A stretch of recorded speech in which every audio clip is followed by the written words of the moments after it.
آقا کریم علیہ السلام نے ارشاد فرمایا، مسلمان کا بھائی ہے، وہ اس پر نہ ظلم کرتا ہے اور نہ کسی کو اس پر ظلم کرنے دیتا ہے، اس کو تنہا بھی نہیں چھوڑتا، لاوارث بھی نہیں چھوڑتا۔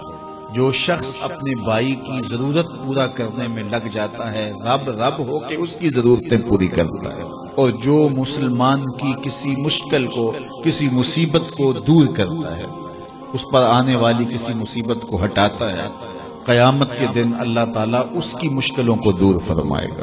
اور جو کسی مومن کا، مسلمان کا پردہ رکھتا ہے، پردہ داری کرتا ہے، قیامت کے دن اللہ اس کے عیبوں پر پردہ ڈال لے گا۔ تو کسی کا عیب دیکھو تو اس پر پردہ داری کرو، اس کو افشا کرنے کی کوشش کر کے اپنے لوگوں سے داد لینے کی کوشش نہ کرو کہ اس کو بڑے لوگوں کے رازوں کا پتہ ہے۔ اگر کسی کا راز معلوم ہو تو پردہ ڈال دو۔ پردہ ڈالنے والا اللہ قیامت کے دن اس کے عیبوں پر پردہ ڈال دیتا ہے۔ وہ آج ہی کسی نے میسج کیا تھا اور میں کچھ لوگوں کو آگے بڑھا دیا کہ میں کسی کے میلے کفن کو کیوں دیکھوں، میری اپنی قبر کے معاملے بڑے سخت ہیں۔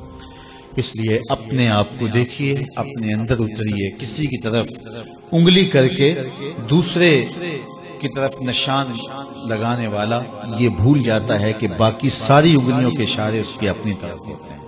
تو کسی کی طرف انگلی مت اٹھائیے، کسی کے عیب جوئی مت کیجیے، کسی کے عیبوں سے پردہ نہ اٹھائیے۔